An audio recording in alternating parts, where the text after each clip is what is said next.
실버타운의 선두주자 유당마을이 한 차원 높은 생활을 열어갑니다.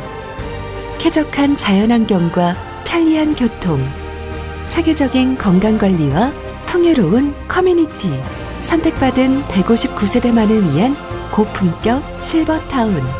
유당마을에서 제2의 인생을 살게 하세요. 사회복지법인 빛과 소금, 유당마을. 이어서 부천 동광교회 류재상 목사의 비전 메시지가 방송됩니다.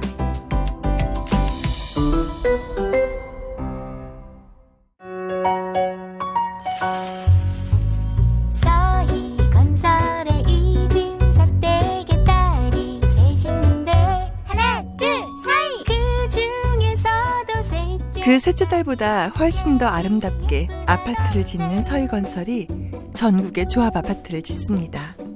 거품을 확 뺀 착한 가격의 아름다운 아파트. 이 기회를 놓치지 마세요. 서희스타일스, 서희건설. 엘라는 6살입니다. 어느 날 집으로 날아든 폭격에 큰 충격을 받았습니다. 이후 엘라는 말을 잃었습니다. 엘라처럼 마음을 다친 아이가 너무나 많습니다. 홍수로 집을 잃은 자이납, 그녀의 딸 라잡이 위독합니다. 라잡처럼 콜레라로 죽어가는 아이가 너무나 많습니다. 분쟁과 재난으로 고통받는 아이들을 구하기에 내일은 너무 늦을지도 모릅니다. 지금 이 아이들을 도와주세요. 유엔 난민기구와 함께 모든 것을 잃은 이들에게 희망을 선물할 수 있습니다. 지금 1899-3553으로 전화주세요. 월 15,000원으로 이 아이들을 도울 수 있습니다. 아이들에겐 여러분의 도움이 절실합니다. 아이들이 안전하게 자랄 수 있도록 보호해주세요. 부모를 잃은 아이들이 다시 엄마 아빠를 찾을 수 있게 도와주세요. 지금 1899-3553으로 전화주세요. 월 15,000원으로 이 아이들을 도울 수 있습니다. 나는 하나님의 자녀이며 주님의 제자이고자 합니다. 나는 열매 맺는 작은 씨앗이 되고 싶습니다. 나는 언제나 끊임없는 자기 발전의 길을 가겠습니다. 나는 주님의 제자입니다. 기독교 인재양성의 글로벌 리더 백석신학. 오직 주님 오직 복음 세계선교의 중심 채널 시채널.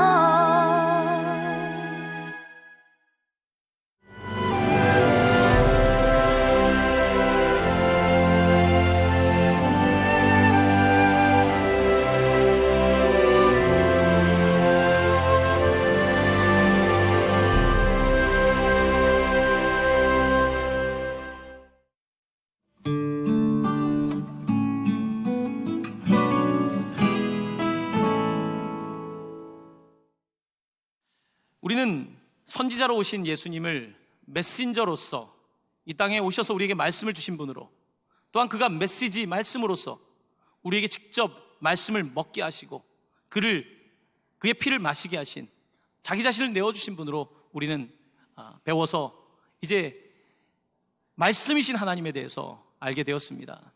우리는 이 땅 가운데 대제사장으로 오셔서 짐승의 피가 아니라 자기 피로 단번에 지성소에 들어가신, 바로 기름 부음 받으신 제사장 예수님에 관하여 함께 살펴보았습니다. 그는 이제 세 번째로 왕으로 오셨는데, 왕으로 기름 부음을 받으셨는데, 왕이라고 하는 뜻은 통치자라는 뜻입니다. 그는 통치하시는 분인데 이전에도 통치하셨고 지금도 통치하시고 앞으로도 통치하실 영원한 왕이 되십니다. 오늘 우리는 그 영원한 왕 예수에 관하여 함께 성경이 무엇을 말하고 있는지 나누고자 하는 것입니다. 예수님은 어떤 왕일까요? 여러분, 왕에 대해서 말할 때에 우리가 가장 많이 듣는 이름이 있습니다. 바로 그것은 다윗입니다. 다윗 왕. 하나님께서는 수많은 왕들 중에서 다윗을 가장 사랑하셨습니다.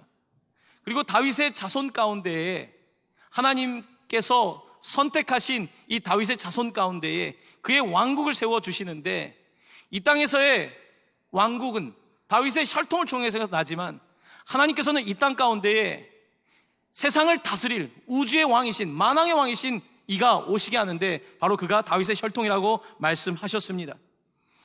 역대상 17장 13절은 다윗에게 주신 말씀인데 하나님께서 이렇게 말씀하십니다. 장차 올 사람에 대한 이야기입니다. 나는 그의 아버지가 되고 그는 나의 아들이 되리니 라고 말씀하셨습니다. 장차 오실 이가 그의 아들이 되겠다라고 말씀하신 것입니다. 특별히 복음서는 예수를 왕으로 묘사합니다. 그 가운데서 마태복음은 특별히 예수를 왕으로 묘사하고 있습니다. 마태복음 1장을 열면 예수님의 족보가 나옵니다. 그의 혈통에 관한 이야기가 등장합니다. 근데 그 이름들을 보면 모든 이름들은 그냥 이름만 있습니다. 하지만 다윗에게는 다윗 왕, The King David이라고 하는 말이 들어가 있는 것을 보게 됩니다.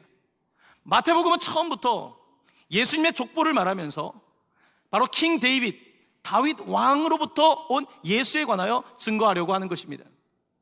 2장에 넘어가면 동방에서 박사들이 별을 따라서 유대 땅까지 오게 됩니다.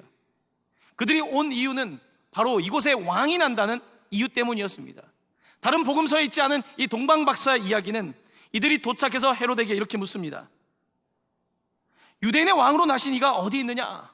왕이라고 하는 말을 끊임없이 묻고 있는 것을 보게 됩니다. 그러면서 성경 복음서는 끊임없이 예수를 왕으로 묘사하며 예수가 어떤 왕인지를 우리에게 설명하기 위해서 그와 대조되는 한 인물을 우리에게 보여줍니다. 바로 그것이 헤롯입니다.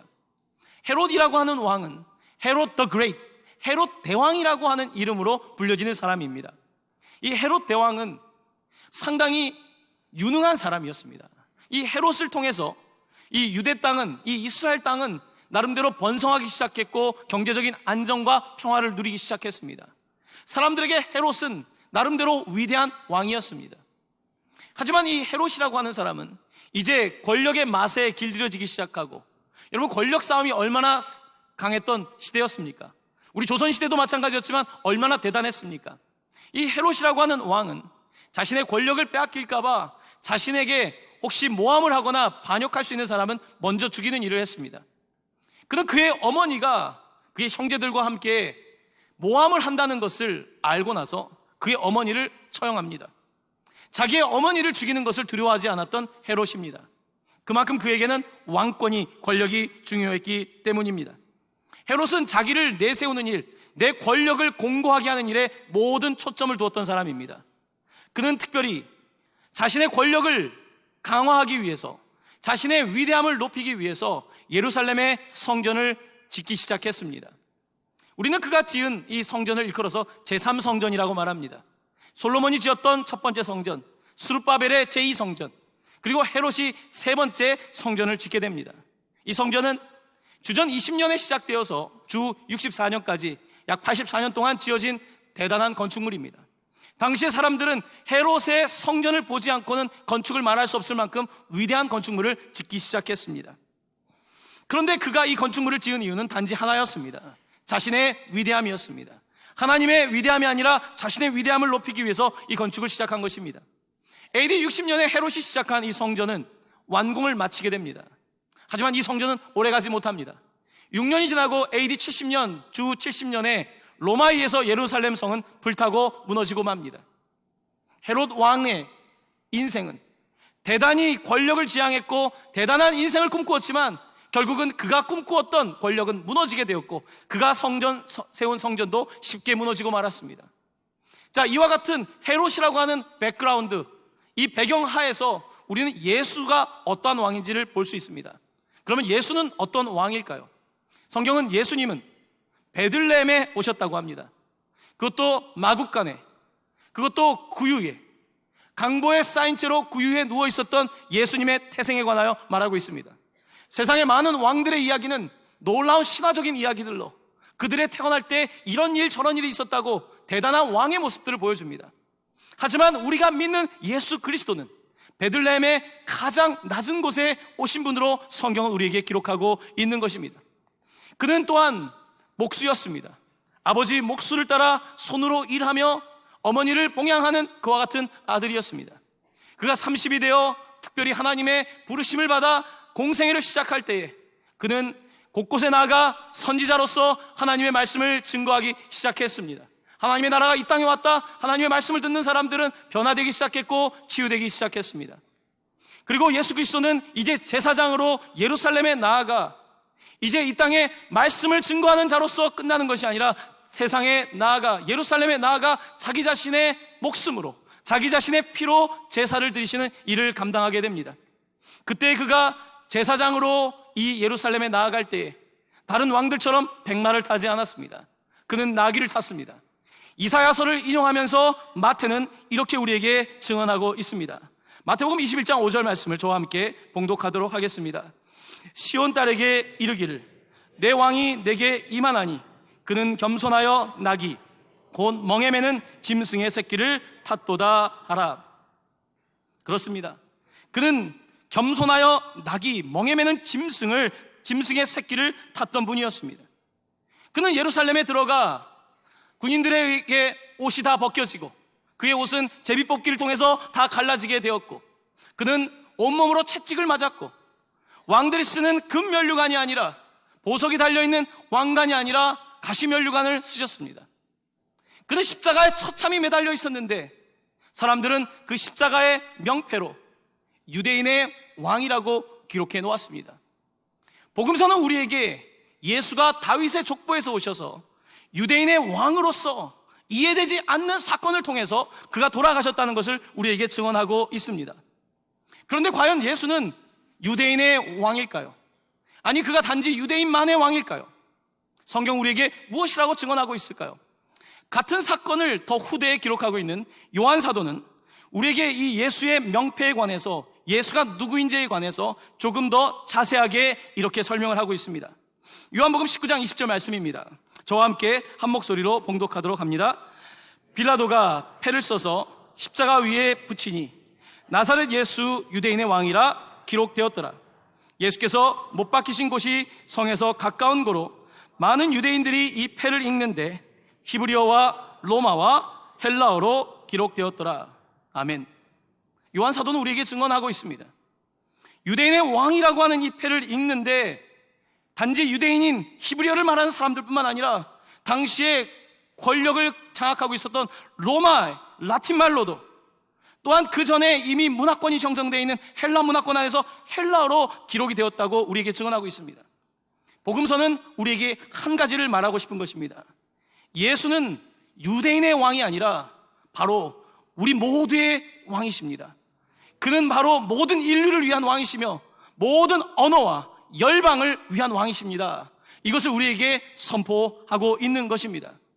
예수님께서는 이 땅에 오셔서 헤롯과는 다른 인생을 살아가셨습니다.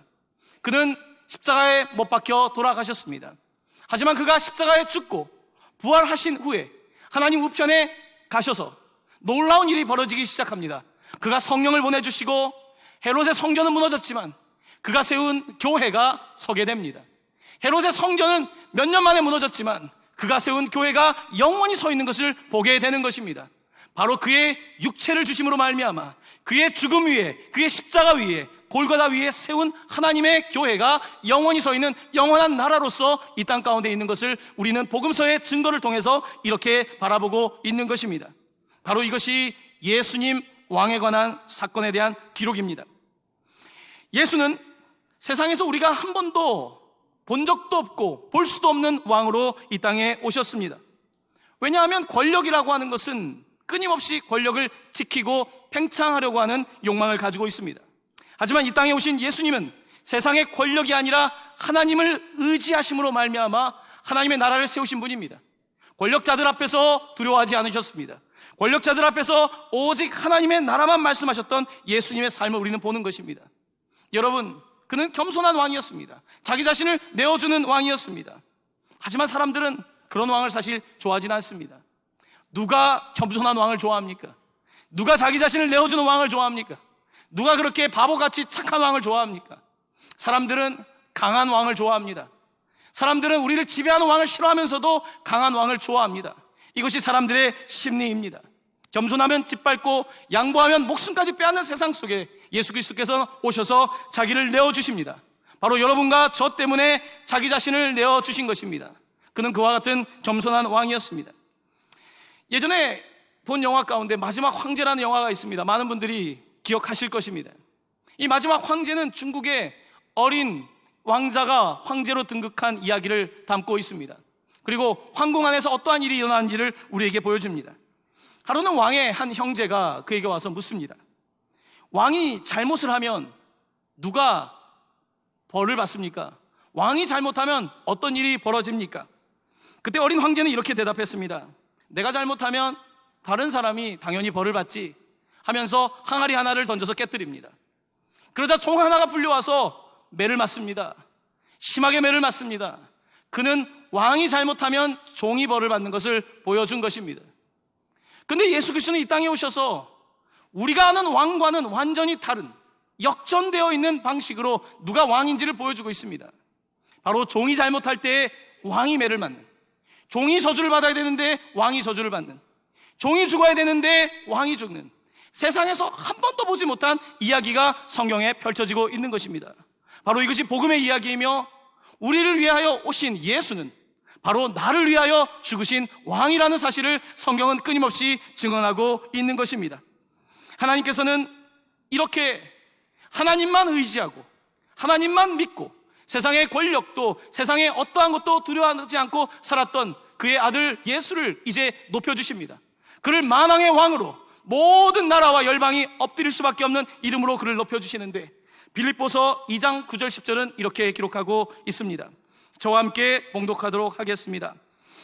이러므로 하나님이 그를 지극히 높여 모든 이름 위에 뛰어난 이름을 주사 하늘에 있는 자들과 땅에 있는 자들로 모든 무릎을 예수의 이름에 꿇게 하시고 아멘. 이러므로라고 하는 말 앞에는 예수님께서 하늘 보좌를 버리고 이 땅에 오셔서 죽기까지 복종하셨다. 이러므로 하나님이 그를 지극히 높여주셨다. 그래서 모든 열방이 그의 이름 앞에 무릎을 꿇게 하셨다라고 하는 이 위대한 이야기가 펼쳐지고 있는 것입니다. 사람들은 모두 왕이 되기를 원합니다. 여러분 기회만 되면 왕이 되고 싶지 않습니까? 하지만 왕은 그와 같은 자기중심적인 왕은 되고 싶은 것이지만 하나님께서 사용하시는 왕은 되고 싶어서 되는 것이 아니라 하나님께서 주시는 것입니다. 하나님께서 우리에게 한 왕을 주셨습니다. 한 아기를 우리에게 주셨습니다. 그가 바로 예수 그리스도이시며 이 땅에 오셔서 자기를 내어주신 그 왕이십니다. 그는 영원한 왕이며 만왕의 왕이며 영원토록 칭송받아야 될 왕인 것입니다. 우리는 이 왕을 믿는 신앙을 가지고 있는 사람들입니다. 기독교 신앙의 핵심은 예수의 왕 되심을 인정하는 것입니다. 예수의 왕 되심. 하지만 사람들은 누구도 내 인생의 왕이 되는 것을 원하지는 않습니다. 여러분 어린아이들도 누군가가 내 삶의 왕처럼 간섭하는 걸 좋아하지 않습니다. 그것이 선생님이 되었건 부모가 되었건 누가 되었건 누군가가 내 인생에 그렇게 관여하는 걸 좋아하지 않습니다. 사람들은 왕을 싫어합니다. 왕을 세우는 이유는 단지 나의 편의를 위해서 그런 왕이 있었으면 하는 것이지 사람들은 왕을 좋아하지 않는 것입니다. 사람은 왕에 대한 이중적인 태도를 취합니다. 한편으로는 왕을 원하지만 다른 한편으로는 왕을 싫어합니다. 사람들은 왕을 필요로 합니다. 특별히 이스라엘 역사 가운데는 전쟁에 능한 왕이 필요했습니다. 멋지게 차려입고 큰 칼을 휘두르고 덩치도 큰 그런 왕이 필요했습니다. 사울 왕은 다른 사람보다 어깨가 하나 더 어깨 위에 있었다고 말하고 있지 않습니까? 사람들은 끊임없이 왕을 얻어서 그 눈에 보이는 왕이 우리를 지켜줄 거라고 생각하고 싶었던 것입니다. 왜냐하면 하나님은 보이지 않았기 때문입니다. 그때 사무엘은 마지막 사사입니다. 사사 중에 마지막 사사인 사무엘은 왕정시대로 돌입할 때에 왕을 세울 때에 어떠한 문제가 발생할지에 대해서 이렇게 경고하고 있습니다. 사무엘상 8장 18절입니다. 그날에 너희는 너희가 택한 왕으로 말미암아 부르짖되 그날에 여호와께서 너희에게 응답하지 아니하시리라 하니, 그때가 되면 왕을 세웠는데 그때 후회하고 왕을 부를 때에 하나님께서 응답하지 않겠다고 말씀하고 계십니다. 하지만 그들은 왕을 달라고 하는 겁니다. 우리에게도 왕을 주셔서, 우리에게도 왕을 주셔서 우리가 원하는 왕을 달라고 외칩니다. 그때 하나님께서는 굉장히 내키지 않는 마음으로 그들에게 뼈아픈 한마디를 하십니다. 사무엘상 10장 19절 말씀인데요, 저와 함께 한 목소리로 봉독하도록 하겠습니다. 너희는 너희를 모든 재난과 고통 중에서 친히 구원하여 내신 너희 하나님을 오늘 버리고 이르기를 우리 위에 왕을 세우라 하는도다. 뼈아픈 말씀입니다. 내가 너희를 모든 재난과 고통 속에서 친히 구원하였지만 너희는 오늘 나를 버리고, 하나님께서 나를 버린다는 표현을 쓰고 있습니다. 그리고 우리 위에 왕을 세워달라 말하고 있는 그들을 향하여 말씀하고 있습니다. 그들은 왕을 달라고 하고 결국 사무엘은 이 사울에게 기름을 붓습니다. 사울이 왕이 됩니다. 이스라엘의 초대 왕이 뽑히는 것입니다. 그의 신체 조건은 훌륭했습니다. 그는 잘생긴 사람이었습니다. 누가 보기에도 근사한 왕이었습니다. 하지만 그는 일관성이 없었습니다. 하나님을 떠납니다. 하나님을 떠나고 권력에 집착하기 시작하고 그는 점점 미치광이가 되어가기 시작합니다. 하나님은 그를 버리십니다. 그를 버리시고 또 다른 왕을 세워주십니다. 이세 가문에 바로 한 사람을 세워주시는데 바로 그것이 다윗입니다. 다윗의 자손들 가운데 하나님께서는 영원히 나라를 세워주신다고 약속하셨습니다. 그래서 다윗 왕국은, 유대 왕국은 상당히 오랜 동안 지속이 됩니다. 하지만 세상에 영원한 왕국이 있겠습니까? 로마가 영원하겠습니까? 미국이라고 영원하겠습니까? 세상의 나라가 평생 영원토록 가겠습니까? 결국 다윗의 왕조는 무너지고 맙니다. AD 70년 로마에 의해서 이스라엘은 이제 예루살렘 성전이 불타게 되고 그들은 2000년 동안 나라를 잃어버리게 됩니다. 이스라엘은 다윗을 좋아합니다. 다윗을 꿈꿉니다. 그래서 이스라엘의 깃발을 보면 초록색으로 된 별이 있습니다. 우리는 그것을 다윗의 별이라고 부릅니다. 다윗의 별, 다윗의 별처럼 빛나는 나라를 생각하는 것이 바로 이스라엘인 것을 보게 됩니다. 자, 여기에서 우리 그리스도인들은 다른 역사적 태도를 취합니다. 예수가 누구인가? 단순히 다윗의 가문에 오셔서 이 땅의 왕국을 이루는 분이라고 우리는 믿지 않습니다. 우리는 예수를 누구라 하는가? 그는 바로 하나님께서 주신 영원한 왕이다. 이 땅의 왕이 아니라 우리를 영원히 다스릴, 이 땅뿐만 아니라 온 인류와 온 우주의 유일하신 왕이시다. 우리는 이것을 고백하는 사람들입니다. 이 신앙을 가지고 있는 것이 바로 그리스도인들입니다. 여러분, 민주주의 사회는 더 이상 왕을 말하지 않습니다. 왕은 구닥다리, 옛날의 독재, 권력이라고 생각하기 쉽습니다. 하지만 우리는 생각해야 합니다. 과연 우리는 왕이 없으면, 제가 말하는 것은 정치적인 왕을 말하는 것이 아닙니다. 우리의 삶에 킹이 없으면, 내 삶에 확실한 궁극적인 가치를 둘 만한 왕이 없다면 결국은 우린 뭘 따라 살겠습니까? 결국은 내가 왕이 되는 것 아니겠습니까? 결국은 민주주의라고 하는 것은 결국은 사람들이 왕이 되는 것 아니겠습니까? 이것이 인간이 만든 좋은 시스템입니다. 하지만 이것이 완전하겠습니까? 우리는 자본주의라고 하는 경제 시스템을 가지고 있습니다. 자본이 결국은 핵심적인 것 아니겠습니까?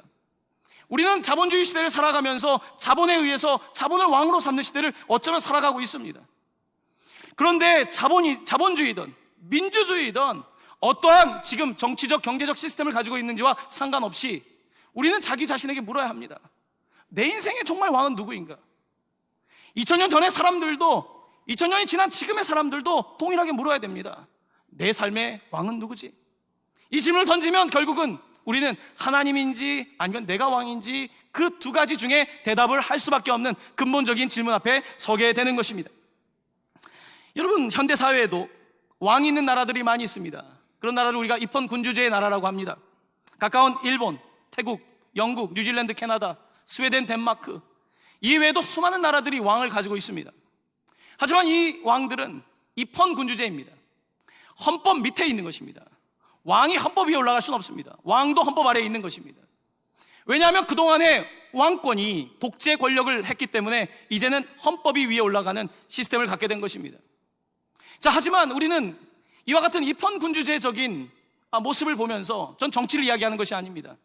여러분의 신앙을 한번 볼 필요가 있습니다. 과연 나에게 왕은 하나님이시라고 한다면 나는 어떤 방식으로 내 삶을 살고 있는가? 내 인생은 어떠한 정치 방식을 따라가고 있는가에 대해서 물어야 하는 것입니다. 내게 왕은 있는데 마치 입헌 군주제에서처럼 왕은 뭡니까? 상징 아닙니까? 국가가 어려움이 있을 때 천황이 나타나서 한마디 하는 거 아니겠습니까? 어려운 일이 있을 때 민족과 국가를 통합하는 상징적인 인물 아니겠습니까? 여러분, 과연 하나님은 과연 상징적인 인물에 끝나는 것입니까? 왕은 있는데, 왕은 믿는데 결국은 내가 다스리고 있는 거 아닙니까? 왕은 왕대로 있지만 결국 내 인생의 왕은 나 아닙니까? 성경 우리에게 묻고 있는 것입니다. 왕을 왕대심으로 인정하지 않을 때에 과연 우리의 삶은 어떠할까? 역사는 우리에게 무엇을 줄 것인가? 내 개인의 역사는, 내 개인의 삶은 어떠한 결과를 갖게 될 것인가? 성경은 우리에게 도전하고 묻고 있는 것입니다. 사랑하는 성도 여러분, 여러분의 인생에 하나님은 어디에 계십니까? 여러분의 인생에 예수님은 어디에 있습니까? 나는 기독교인이라고 말하고 있지만, 나는 하나님을 믿는다고 말하고 있지만, 왕을 그저 상징적인 분으로 내 필요에 의해서 그때는 하나님을 필요하지만 대부분의 내 인생에서는 내가 왕이 되는 그런 인생을 살고 있지는 않습니까? 오늘 요한계시록 22장, 성경 전체의 마지막 장은 우리에게 놀라운 말씀을 주고 있습니다.